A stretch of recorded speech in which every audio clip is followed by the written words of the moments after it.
What's going on, everybody? Welcome back to another video from We Play Metazoo. And if you haven't watched our most recent video of the Ice versus Ice duel, go ahead and watch that because we got an Ice deck versus an Ice and Spirit deck. It's a really fun duel. I personally thought it was a lot of great up and downs. So go check that out before you watch this because we're going to be covering the decks from that video today, breaking down exactly what went into it, a little bit of my thought process going into my deck, and then I will also be covering some of the cards I don't have in my deck but that were in my friend's deck, and maybe possibly what he was thinking going into building his deck, so that you can kind of get a grasp of where we were both coming from. They're both great decks, and I recommend building either one. So I'm also going to cover where to get the cards. So you can get them from the Alpha Iceman theme deck. For some of them are actually only available in here. And then also, the Wahila card is only available in the release event box, or I guess now on eBay. So you're going to need both of those. Both of these to complete the solo ice deck. And you're not going to need this for the Ice and Spirit deck, but you are going to need Wahila. You will see later. An absolute must, a game changer, a destroyer of worlds, really. But with further ado, let's go ahead and get into the breakdown. So right here, we're going to begin with the auras. I got 9 auras. I personally think 9 auras, maybe 10 at most, for a solo deck is probably going to be your max. For the Ice and Spirit deck, however, if you have 2 types, I like to go either 7 and 4 or 7 and 5, depending on how heavy the second aura cost is. Anyway, now I got 3 snowing cards. Snowing is benefited on pretty much every single card that I have in the deck, so this is pretty crucial. Normally, I would say you wouldn't want to put 3 tarot cards in, but if literally every card can affect from it, you really want to have it out there on the field. So we're going to put 3 in there. Probably going to have a good chance that we're going to draw it. And then, of course, the artifacts. You're going to need your Eternal Snowflake times 2 and your Chaos Crystal. These are pretty much a must for their respective decks, whatever they might be. Then we got the spells. Spells, we got your basic bookmark, ice spell times 2. This is a really easy spell to cast. You can cast Frozen times 2. A lot of people do not know that you can cast Frozen onto artifacts. It's the only effect that can go into artifacts as of Cryptid Nation. I don't know what's going to come out at Nightfall. I think they're coming out with a couple of more effects. I'm not quite sure. But anyway, as of Cryptid Nation, Frozen is the only thing that can affect artifacts. And it'll freeze it for 2 turns, which means like if you can't destroy a Chaos Crystal or an artifact, you can keep it frozen from generating any of that aura for 2 more turns. That's pretty good. And then you got Icy Path, an absolute must, arguably one of the most OP cards in the deck. You got 4 in the spellbook, you're going to have 4 in the spellbook. Okay, so it costs 2 Ice Aura, and this spell may be contracted when any beastie declares attack, even if it's not your turn. You may select a new target for the attack. You may select a page controlled by the attacking caster or the attacking caster as the target. What a great card. I would like to point that it says when any beastie declares an attack. So if you use Icy Path and you're going up against somebody who is an ice deck and they're like, haha, I want to use Icy Path, wrong. Because there's not declaring another attack, it's just redirecting an attack. So there's no new attack declared. You have to wait for another attack to be declared in order to use an Icy Path. So it's pretty tricky, it's pretty specific, and don't forget about it. Then we got Power Up Red. I mean, I really cannot think of any scenario that you don't want Power Up Red in your deck. It is, wow, it's just a great card. I absolutely love it. Place Power Up Red under target beastie. While Power Up Red is under a beastie, the beastie it is under loses and cannot gain Immortal. It gains plus 100 LP and its attack gains plus 100 damage. If the beastie Power Up Red is under would leave the arena, place Power Up Red in the cemetery. That is a whopping power boost for a 3 neutral cost. So it can go in any deck. It's amazing. It's an obnoxious 9. It's fairly expensive. But again, another must-have. It is what it is. Okay, here comes the Beasties. So the Beasties are a little bit needed of more explanation. This guy, I'm not exactly sure if I want to keep him in here, but he is interesting and I want to keep trying him until I'm sure that he's a no-go. But right now, I like him. He's got 3 aura, 2 ice, 1 neutral, 70 health, and he gains 25 attack from snowing. So damage dealt by Kushtaka to a caster is doubled if the target caster is under the age of 13. But his real thing is Shapeshift. Kushtaka does not have to be fatigued to activate this power. Choose 1 attack on any beastie in the arena. Shapeshift becomes the chosen attack, including damage, effect, and any strengths it has until the end of this turn. So that is pretty dope. So if there's like a babe out here, or Tisuruk, or a Piazza bird, or that's pretty good. Okay, so it's pretty versatile, but I don't know. It's high cost. Yeah, I don't know. I'm just not sold on it, because what if there isn't really anything good out there, and the whole point of an ice deck is freeze, freeze, freeze yo butt off. So I don't know. We'll see. Moving on, GG Bird times 2. I love me some GG Bird. You can have 4 per deck at 3 ice aura, 40 health, flying, and again, snowing plus 25 attack. While GG Bird is in the arena, opposing casters must reveal a page from their chapter before targeting GG Bird with an attack. So that's pretty cool. You get to see your opponent's hand every single time they attack. But he is flying, so there is that. Not everybody can attack him. So that is kind of limiting a bit. G Freeze, 15 damage, and plus an extra water boost. So I believe this is right. So if Ice naturally already gets a plus 20 damage boost, and then if it has an affinity onto the move as well, it'll get another 20 damage. So this attack should do 55 damage to a water monster or beastie. And then if it didn't, it would do 35. So if a caster that controls an opposing page in combat or that is targeted by this attack does not say, GG's, that's cold, target opposing page in combat is inflicted with frozen for 2 turns. So remember, if you're facing somebody with a GG Bird, you still got to say, GG's, that's cold, when you attack them or when you get attacked. Otherwise, whatever beastie was in battle, if it survives, it will be frozen for 2 turns. And that is major. Frozen is really good. You can't awaken the beastie for any reason unless Frozen's not on it. So then we got Snow Snake, 1 cost, aura, plus 25 attack for the snowing, gains invisibility, and then hyper fast. Flip a coin. If heads, target opposing page in combat loses all its 4th wall symbols until the end of the active caster's next turn. So if it's my turn, at the end of my next turn, it'll be gone. If it's my opponent's turn and I'm using Snow Snake to defend, then it's the end of his next turn or her next turn. This card is a staple in the deck because it's invisibility. Invisible is so strong.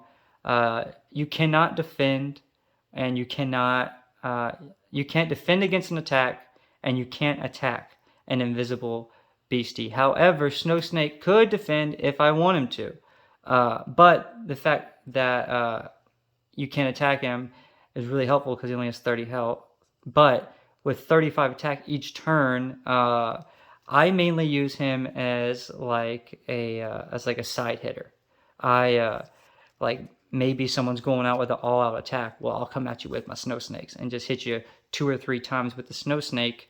And then next thing you know, your beasties are dead, and you can only have so many cards in the deck. So any way that a beastie can stay on the field for a long amount of time, I'm all about. And I don't know. Honestly, show me a deck that can dominate a Snow Snake besides like a Fireball. I mean, that's really the only thing I can think of is fire. any fire spells, because you can still hit invisible targets with spells, and so a fireball would decimate Snow Snake. But besides that, I mean, holy moly guacamole, I love Snow Snake. He was and also Ice is one of the first decks I built, so I'm pretty partial to Ice. So next, we got the Minnesota Iceman. So these are the cards that are only available in the Iceman deck. This Minnesota Iceman card. 1 Frost Aura, 1 neutral, 40 health, 6 per spellbook. But this guy's a trap. Oh yeah, that's what I needed in my original Ice deck. And if you have watched the duel video, you will see and hear that I say that I vamped up my Ice deck for that duel, and this is what I put in here. This is the only thing that was missing, was trap cards. They're undervalued and they're a bit complicated in this game, but when played right, they are marvelous. So he has the permafrost attack, 15 attack with the extra water damage symbol again, so this will do 55 damage to a water card. And if it's snowing, it would do 80 damage. So situationally, it can be pretty strong. But main thing again, freeze. It's a trap and it'll freeze you. Trap, freeze. You see a theme here? We want to freeze the crap out of everybody. So be careful though. If you attack a freezing monster, or even if it has the ability to freeze the beastie again, it will become unfrozen. So you want to let the beastie stay frozen for as long as its turns are. So you might want to think about which beasties to attack with, so you can kind of get a feel for the battle and really manipulate how things go. Once you really think about that, you can really start to control the battle. It's really great. And so I got 5 of them in here. You can have 6. But I really felt like 6 was just too much, and I really need to cut back on the cards in the deck. So now we got Tisuruk. Oh man, this guy, he's a must-have. There's a lot of must-haves I think I said, but this guy is a must-have in an Ice deck. 4 Ice Aura, 90 health, flying, snowing plus 25. If it's snowing outside, Tisuruk gains snowing, and all water beasties are considered ice beasties instead, as long as Tisuruk is in the arena. So, wow, that's great too. I mean, you can really help yourself out with that in some ways. It's pretty niche though, but it still creates interesting flows of battle if you use that. And then it has the water symbol in its attack, so it'll do 80 damage or 100 damage to a water beastie. Tundra Blast. Target opposing page in combat is inflicted with frozen for 10 freaking turns. That, if it gets attacked by Tisuruk and survives, I mean, consider that beastie done for the rest of the duel. I mean, I assume. 10 turns, that's, unless it's at the beginning of the duel. I mean, that's insane. And he's invisible, and he's flying, so it's like, your really only way is to take him out with spells if it's snowing out. I mean, yeah, it's a good card. I definitely recommend Tisuruk in the deck. You will not get enough praise for Tisuruk from me. But we do have to move on eventually. And we got Babe the Blue Ox. Oh yeah, my good old boy Babe. 5 Aura, 2 Neutral, 3 Frost, 1 in the spellbook, 110 life points, plus 100 attack from snowing. Good God. And this beastie may be contracted for 1 less Ice Aura if it is winner, or if a beastie named Paul Bunyan is in the arena. The beastie cannot choose a beastie named Paul Bunyan as the target of an attack. Very interesting. That card ain't out yet. I'm pretty sure it's coming out in Nightfall, so we'll see how that changes this card up. Tundra's Stampede, 50 attack. Target opposing page in combat is inflicted with frozen for X, where X is equal to the result of a dice roll. So that is pretty cool. Kind of random. I don't find Babe as strong as Tisuruk. Tisuruk is flying. Not everything can attack Tisuruk. And on top of that, he can go invisible. Makes it super duper hard for you to attack him. And frozen for 10 turns. Guaranteed.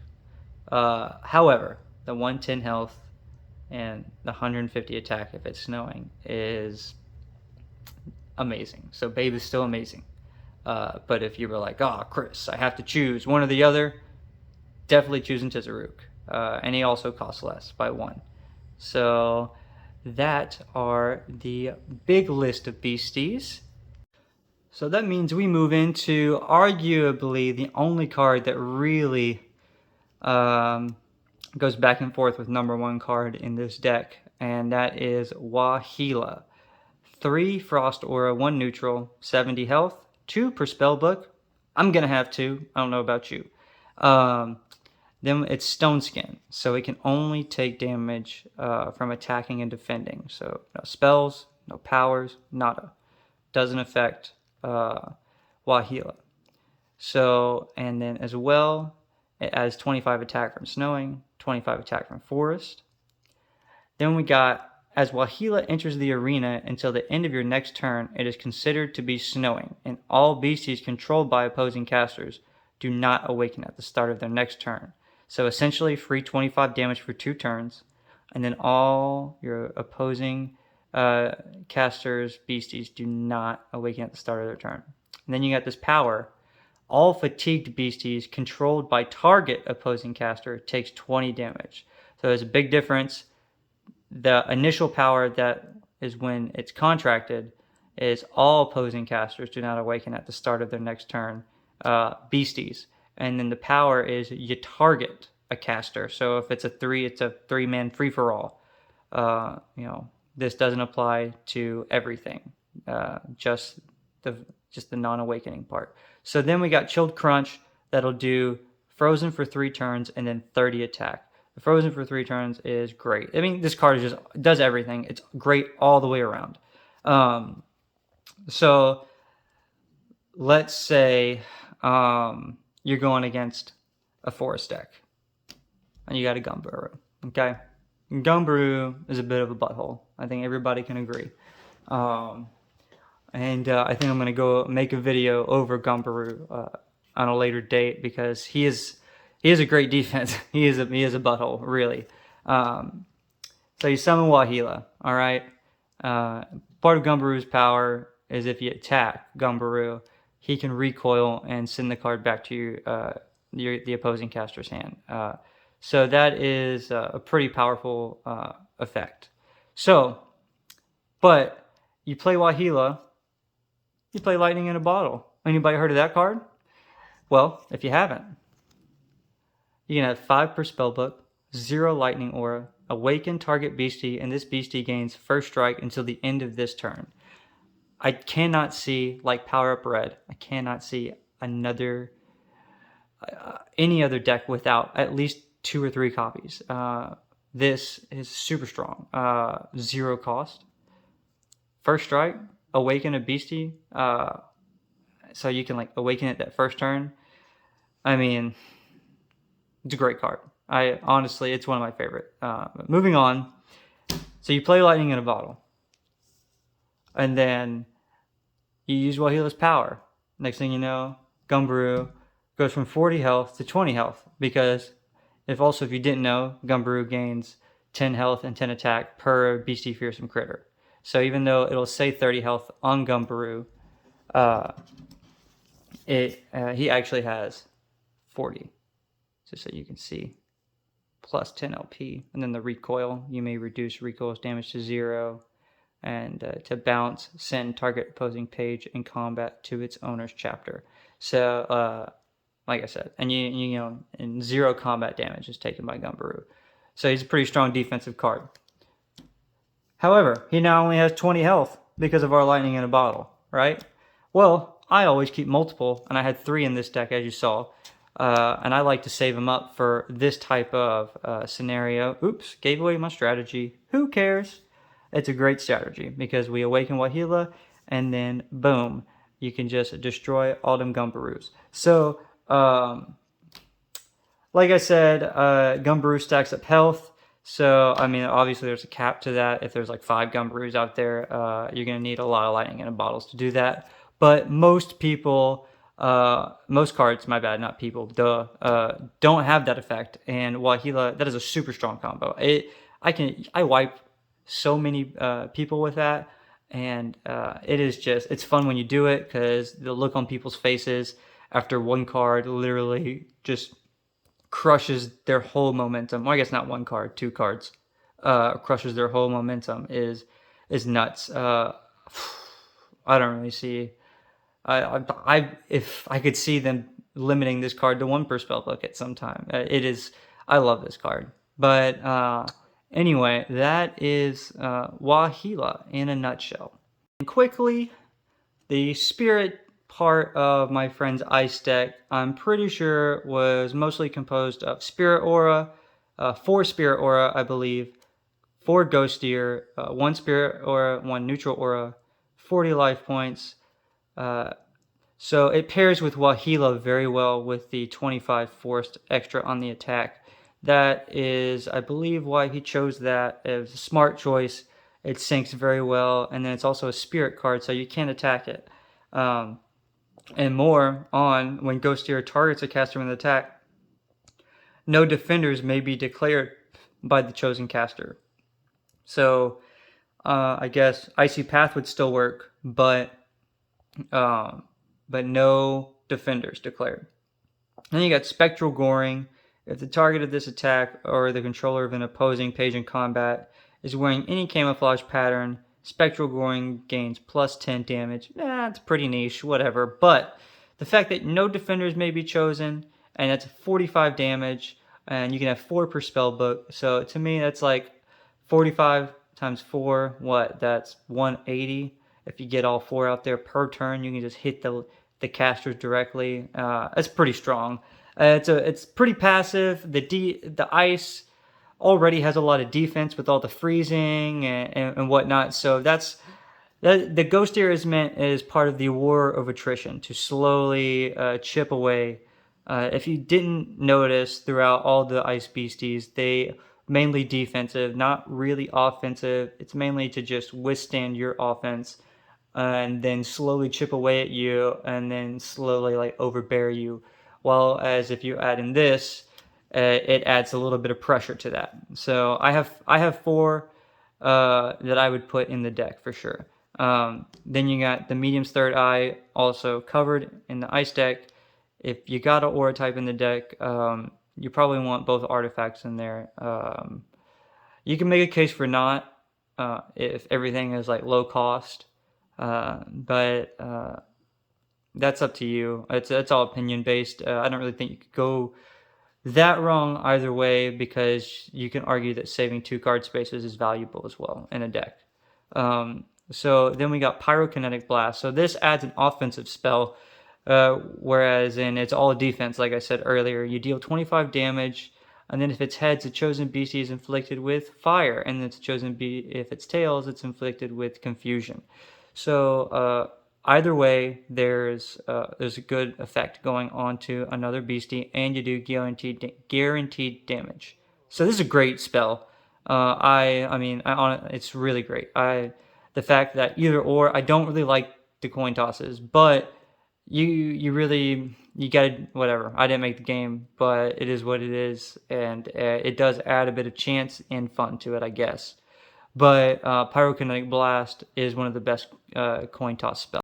All right, and then now we got Walkin' Sam. Walkin' Sam costs 3 Spirit Aura, 60 health, 1 per spell book, Spirit Trait, so it can't be attacked, and then Unblockable, so it can't be defended. This page cannot be targeted by dark spells while in the arena, and then its power is Soul Guide. Target beastie not named Walking Sam. Place a token as a copy of the target beastie into play except its aura type is Spirit. It gains the text, when this beastie declares an attack, no defenders may be declared that have the same name as this page. Into the Arena Awakened. At the end of this turn, destroy the token and place Fear on the chosen beastie. Puppet String is 10 attack, and it also places Fear on the card as well. So Fear is pretty cool. I'm just going to go ahead and read it straight out of the handbook so that you guys don't think I'm lying. Or scared, my bad, it's scared. Oh, I did this a second ago. it's scared. It applies scared. Can affect Beasties when a page is inflicted with scared. Place a scared indicator on the page. Anytime the page would be fatigued, flip a coin, and if tails, return the page to its owner's chapter. If heads, remove the scared indicator from the page.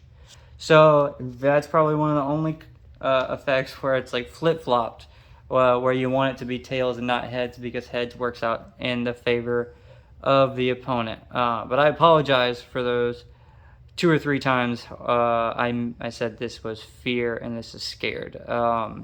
So many darn effects. But yes, so this card is amazing. So basically you just choose their chart, or whatever beastie you want. I mean, if they have a babe out, I would choose babe, and you just get an exact token of this card, of that card, onto your field, and you can just attack with it, and then that babe can't defend.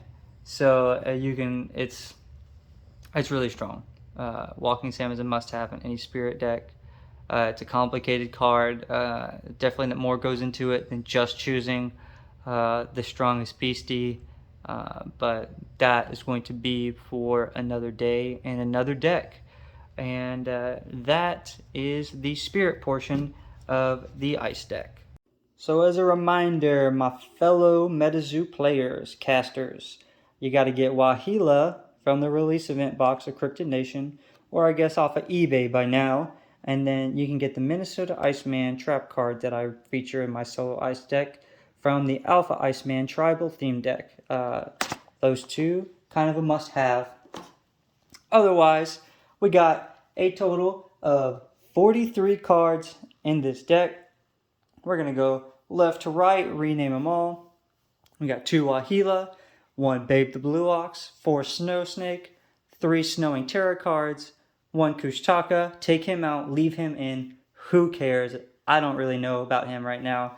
I really prefer if he just flat out had like a freezing attack. But whatever. Moving on. 3 Lightning in the Bottles, 1 Tisuruk, 2 GG Bird, 4 Icy Path. Most OP spell card in the deck. Maybe Encrypted Nation by far. Besides possibly Power Up Bread. But you can only have 1 Power Up Bread. You can have 4 Icy Paths. Anyway, 1 Chaos Crystal, 2 Eternal Snowflakes, 9 Frost Aura, 5 Minnesota Iceman, 1 Power Up Red, 2 Ice Spells, and then 2 bookmarks to cover a total of 43 cards, 42 cards without Kushtaka. Like I said, leave him or don't. Who cares? But thank you for watching this video, and if by chance you haven't watched the Ice versus Ice and Spirit deck duel, please do so. It's a fun one, and you really get to see what I just showed you. And I hope that, if you feel like I can improve anything, let me know. I'm totally down to try some new stuff, always. And like and follow us, please, for more videos. And until next time, have a great one.